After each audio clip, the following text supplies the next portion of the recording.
नुआ वर्ष में श्रीमंदिर शौल खोलने को लेकिन आपत्ति दर्शक बंधु परिचालना कमिटी सदस्य महेश साहू या गजपति महाराज आईन मंत्री एवं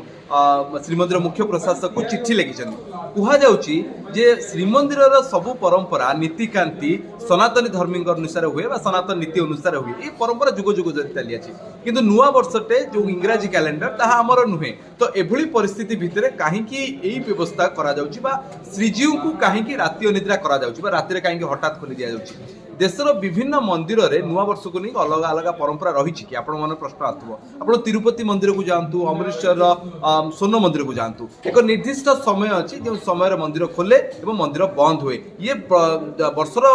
तमाम 12 मास जाक होता है केवल नीतिकांति जो दिन हिंदू रीतिनीति अनुसार मंदिर रीतिनीति अनुसार सेगुड़ी को खोला बंद हुए किंतु श्रीमंदिर में ए परंपरा गत किछि वर्ष धरी चली आसी यह अभियोग करछन्ते महेश आपण मतामत कोन नुआ वर्ष रे जगन्नाथ को दर्शन करबा पई जल्दी मंदिर खोला जिबा जरूरी कि महाप्रभु को राति अनिद्रा करबा केते ठीक आपण मतामत शेयर करंतु।